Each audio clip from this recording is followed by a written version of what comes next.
Résistant, extensible ou encore imperméable, la peau, organe le plus lourd et le plus étendu du corps humain, cumule à elle seule toutes ses propriétés. Elle est le seul organe vital de notre corps que l'on peut voir et a pour fonction, en l'enveloppant, de le protéger. Composée de 3 couches de tissu, elle forme une barrière de protection de l'organisme contre les agressions du milieu extérieur.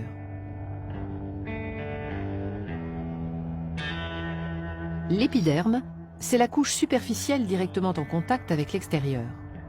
Constituée d'une juxtaposition de cellules jouant le rôle de briques, comme dans un mur, appelé kératinocyte, il forme un bouclier presque imperméable et joue un rôle déterminant dans la bonne santé de la peau. Les cellules jeunes des couches profondes se multiplient et migrent continuellement vers la surface, repoussant les cellules âgées de plus en plus loin de leur source d'approvisionnement. 30 jours suffisent pour les renouveler totalement. En migrant à la surface de l'épiderme, les kératinocytes s'aplatissent, perdent leur noyau et meurent. On les appelle alors des cornéocytes. Ces cellules mortes forment une couche étanche et très résistante, la cornée. Arrivés à la surface de la peau, les cornéocytes se détachent un par un, c'est la desquamation.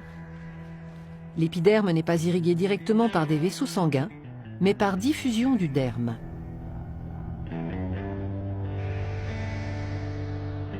Le derme, c'est la couche épaisse de la peau. Il contient un réseau extrêmement abondant de vaisseaux sanguins dont aucun ne pénètre dans l'épiderme. Ils ont, en plus de leur rôle nourricier, une fonction essentielle dans la régulation de la température du corps.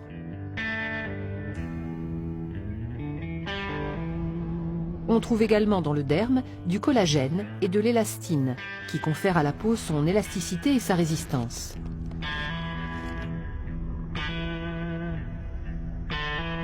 Il contient les bulbes pileux et les glandes productrices du sébum et de la sueur, la transpiration participant activement à la régulation de la température du corps.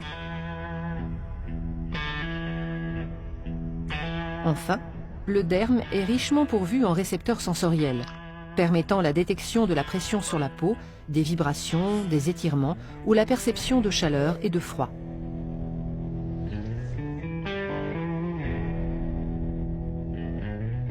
L'hypoderme est la couche la plus profonde, dans laquelle se trouvent la plupart des cellules graisseuses, les adipocytes.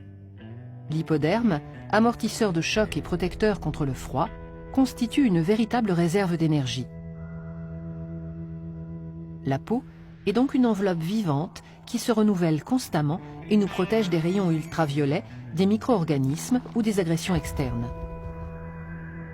Ces 2 millions de pores contribuent à la régulation de la température du corps par l'élimination ou la rétention d'eau.